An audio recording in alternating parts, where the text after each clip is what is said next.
I'm back with another Comptia course video for you guys today.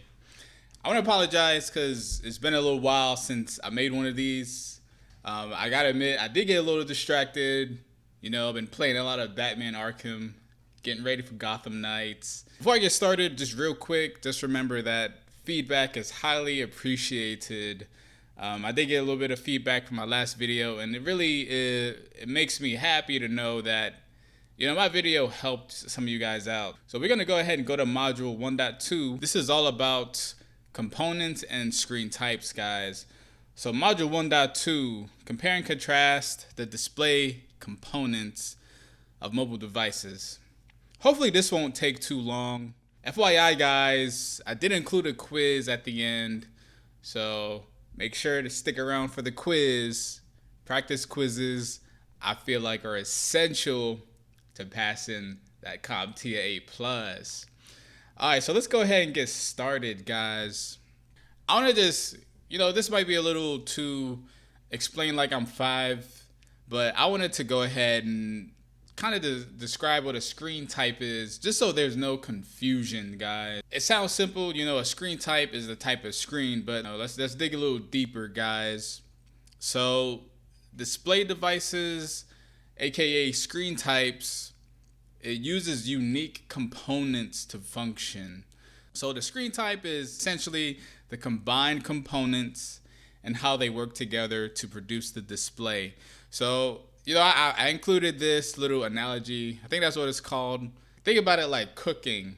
You know, I included a pizza because I really like pizza, guys. We all know what pizza is. That's pizza, you know. It has the dough, the crust, some cheese, sauce. But the combined ingredients and flavors, aka the components, make each pizza unique.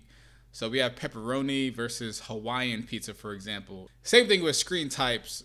Like I said, there are different types of laptop displays, all of which contain many components to work properly. In the Comptia exam, it does go over, or it requires you to know LCD, LED, and OLED. So it's kind of tricky because LED is not a screen type, guys. Remember that. So we'll talk about it, but these are in the A+ exam. And we're going to learn about the characteristics of these technologies and learn how they apply directly to laptops. Just FYI, I did include something that is not in the Comptia 1101 exam, and that is the CRT screen type, cathode ray tube. So I typed in monitor here. That's because I haven't seen these in a laptop, but, you know, just so we all know what this is and we can kind of compare other screen types to this. So this is super old school, guys, by the way. Rarely used today. Pretty much, it's just light bulbs in the back. Think of it like light bulbs. It's fluorescent tubes that's in the back. It's pretty thick, which is why these screen types are heavy. They're big. You know, if you're carrying one of these, you're gonna need some help, man. I'm not gonna go too much into this. You know, I have the information here if you're interested. One thing I did want to bring up is the refresh rates. So the refresh rate for this isn't important. Just know refresh rates means how often your screen refreshes every second. So we can't see with our eyes, but the screen is refreshing 65, in this case, 65 to 85 times per second. That's super quick, man. It's like, I can't even think about how fast that is. Just keep that in mind, refresh rates. Just FYI, it's not a good idea to open this up and put your hand in the back because they can contain a charge when you unplug it, leave it unplugged for a while, and you can get electrocuted. We don't want that to happen. So let's go talk about LCD. Now I'm sure you guys heard of LCD before. You know, I have some LCD screens here. These have completely replaced CRTs as the display type of both laptops and monitors, laptop screens and monitors. Pretty much how this works, you don't need to really know exactly what's happening, but there's a liquid crystal layer, which is right here, guys. I have this little diagram, but there's a liquid crystal layer Pretty much light just shines through. It shines through the liquid crystal layer, and then you get your display. So keep in mind that LCD does require a separate backlight. So the backlight it can use are either fluorescent or LED. So like I said, LED is not a screen type. Just really keep that in mind for the exam because you might be quizzed on that. That's the last thing you wouldn't get wrong, because it's super easy to get confused about it because we all hear LED screens. Just keep in mind it's not an LED screen, it's an LCD screen type that uses LED as a backlight. So that's what makes it LED. As far as LCD screen types, guys, keep this in mind for the exam. You might be quizzed on this, most likely will. So there are two LCD types, guys: active matrix and passive matrix. Just keep in mind that active matrix is better quality and uses more power because it's active. Passive, lower quality and uses less power. All right, let's talk about the pros and cons of LCDs. So just FYI, keep in mind when I'm saying LCD, we'll go over this in a couple of slides, but I'm primarily talking about the twisted nematic LCD technology when I just only reference LCD, especially in this slide. In the next slide, we'll go over what I mean. In this slide, just keep in mind, I'm talking about the primary technology, which is twisted nematic. Don't worry about that for now, though. Let's just talk about the advantages and disadvantages of LCDs. So the advantages, guys: inexpensive, uses low power, lightweight, and it has good wide viewing angles. So there's a little thing here with the viewing angles. This is not for twisted nematic. I'm gonna put a little programming thing in here. If you ever programmed, you would know what this means. This just means is not twisted nematic. So twisted nematic has poor viewing angles, which we'll discuss. But just keep in mind, most of the time LCDs have good viewing angles. But these are the advantages of LCDs compared to some other screen types. Disadvantages: difficult to replace the backlight, and it has a fixed aspect ratio and resolution. Most of the time you cannot change it. I skipped over this because I wanted to talk a little bit about this. These screen types, if you ever try to watch a movie and you turned off the lights, it's dark, you cuddling with your honey, whatever you're doing, guys, you notice that it doesn't display a true black. That's common with LCDs. If you do have an OLED monitor, OLED TV, you would see the black dark gray quality is much better. LCDs have poor black and dark gray quality, and that's because of the backlight. The backlight is literally shining through the TV. It makes blacks, not look as good. That's different with OLED. As we'll discuss, OLED does not require a backlight, but we'll get into that. Don't worry about that for now. Just keep that in mind. LCDs don't excel in black and dark gray colors. Now we're going to talk about the technologies. Remember I said twisted nematic. If we go back to the previous slide here, I'm usually talking about twisted nematic except for this one. The twisted nematic, as you can see in this slide, has poor image quality, guys, at different viewing angles.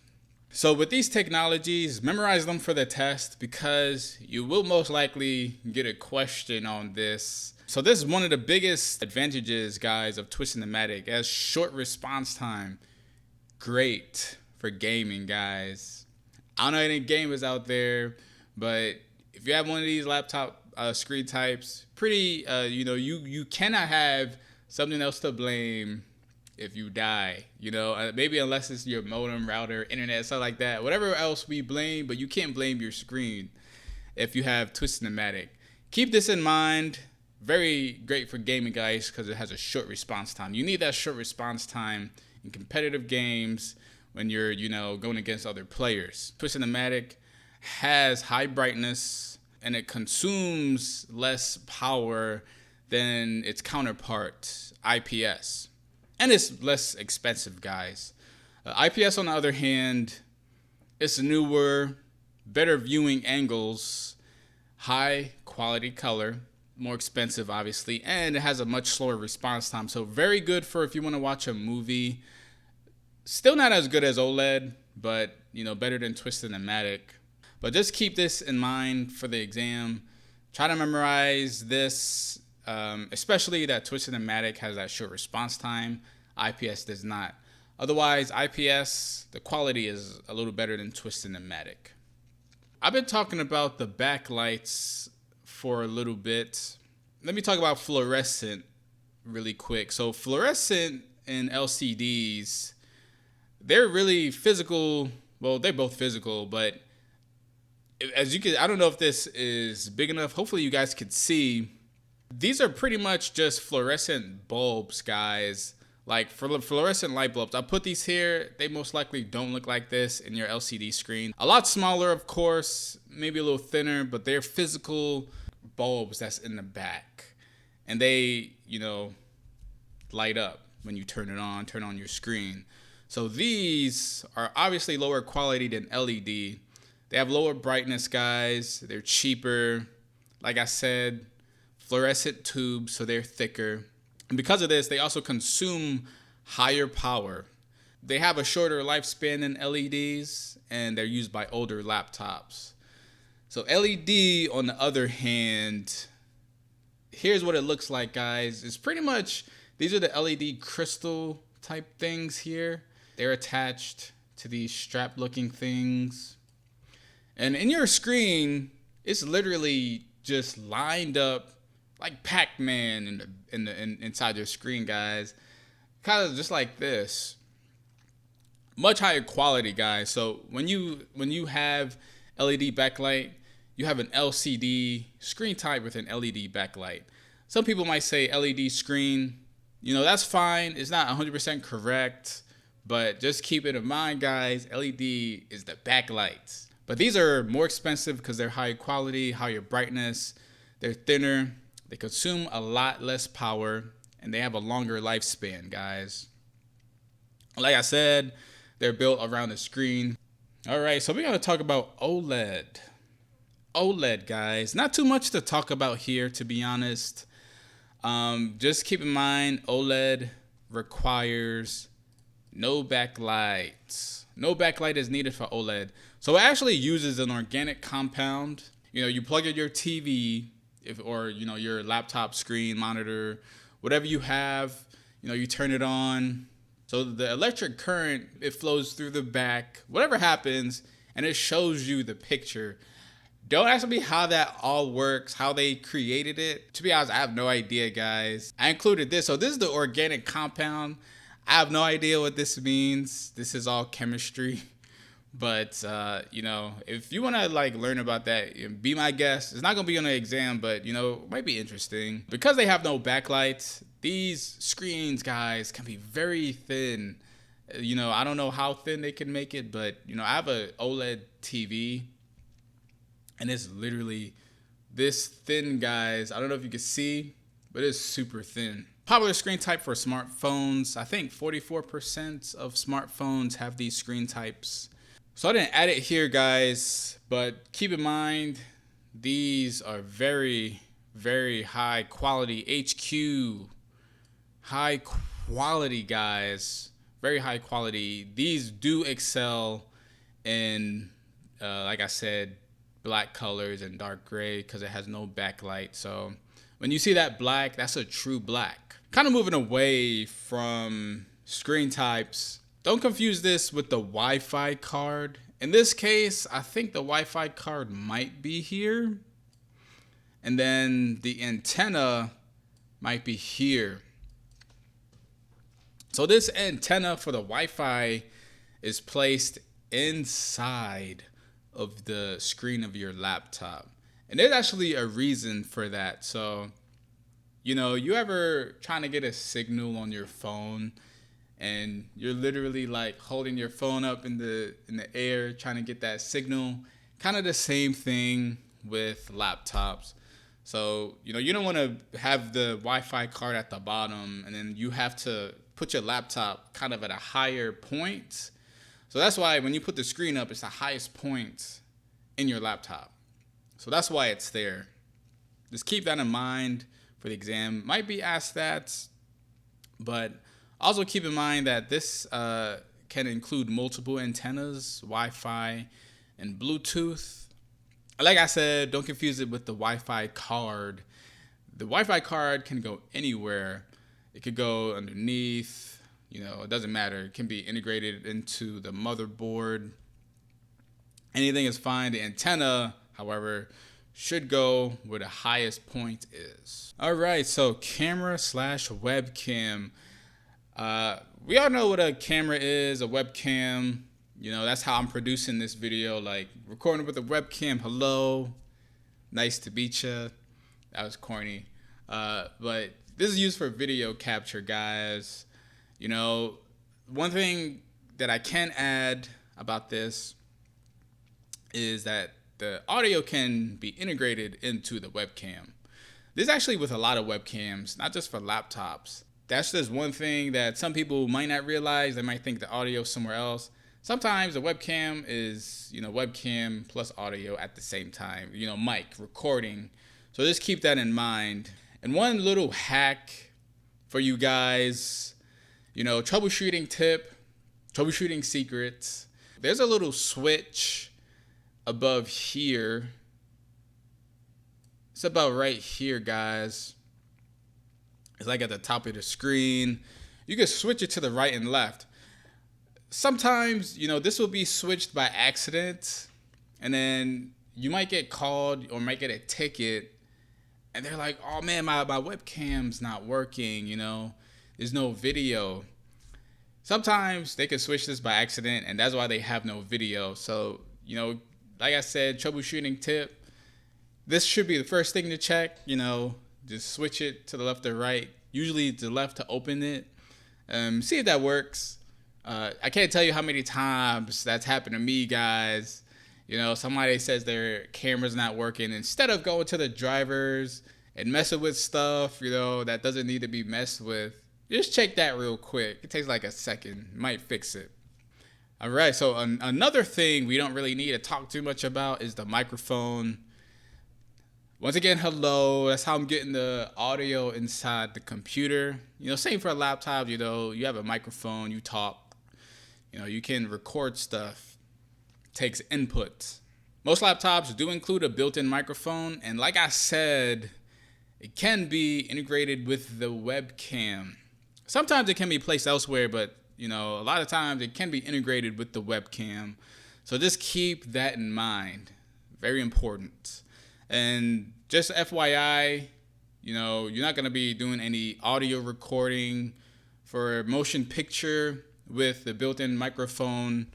So at least not in this year, I don't know what the future technology holds, but at the time of recording this video, you're not going to be getting that, that voice acting gig with the built-in microphone. You're going to need to get a professional one. So low quality sound here, guys. Okay, so let's move to the touchscreen, guys. Touchscreen, not too much to talk about. You could provide input with touch. We're very used to that with phones these days. But what some people might not realize is there's actually a digitizer that makes all this work. So the digitizer is very, very, very thin piece of material, and it's placed on top of the screen. So pretty much that's what allows us to be touching the screen and doing all kinds of cool stuff with our fingers, with those pens. It's all thanks to the digitizer. So if, somebody's screen's not working, might be the digitizer, guys. Maybe replace the digitizer. A troubleshooting tip, by the way, that might be on the exam. Keep an eye out for that. Somebody touch screen's not working. Replace the digitizer. This is very useful for artists, very popular with tablets. And there's also some laptop screens that have this, guys. Like I know Lenovo, you could literally fold the screen and it's like a little, you can have a laptop and you type like normal, but then you fold it all the way and it bends, and then you could use it like a tablet. Super cool. And then you can have a little pen and do stuff with it. So very cool technology. Just keep in mind that the digitizer is what makes all of this work. All right, so last but not least, we have the inverter. Probably my least favorite thing about the Comptia 1101 or the 1001 when I took. I was kind of confused about the inverter. Just know the inverter is a physical piece of equipment and it's placed inside your laptop. And all it does is it takes DC power, direct current, and turns it into AC power. I think AC stands for alternating current. And this is used by the LCD to power the fluorescent backlight. If there's some flickering on your screen, it might be the inverter. Maybe the inverter is going bad. Also, if it's just a black screen, it's possible the inverter is bad and it's not producing any power to the backlights. So that's another thing. So you can shine a flashlight onto the screen if it's all black. You can do this to diagnose backlight issues. So let's say you turn on your computer, full black screen. So shine your light on the screen. And if you see a faint picture, it's everything is there. It's just the backlight's not shining. So you can't see anything. So either the inverter needs to be replaced or the backlight needs to be replaced. If the inverter is good, then the backlight might need to be replaced in this case. And last but not least, the inverter is implemented into the circuit board. So it might be a pain in the ass to replace it sometimes, but usually it's not like integrated into like somewhere where it's gonna be super hard to reach. You'll take the laptop apart, you'll see it on the motherboard, just take it out, put a new one in. But that's pretty much it for the inverter. Just keep in mind, it takes DC power and it converts it to AC power. Your screen uses AC power. That's why it converts it. Try not to get confused. Try not to get these two mixed up. Just also keep in mind it's used by LCD screens to power the fluorescent backlight as well. But guys, that's all that there is to learn here today. I did include a quiz, like I said. Just a couple questions, guys. All right, so Joe is shopping for a new monitor. He says he's in college and uses it for school, but also wants to be able to use it for competitive gaming. Which type of LCD monitor technology would you recommend? So would it be cathode ray tube, TN, twisted nematic, IPS, in-plane switching, or D, active matrix? Take a few minutes to think about the answer. Pause the video.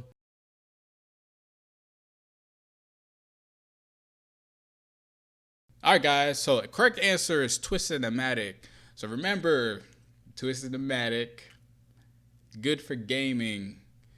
It'd probably be easier to memorize that if you're a gamer like myself, but just keep in mind that twisted nematic has a short response time. IPS, in-plane switching, does not. So very useful if you're gaming competitively. Okay, so next question, guys. So which one of these screen types require no backlight to produce a display? Is it LED, LCD, CRT, or OLED? Take a few minutes to think about the answer.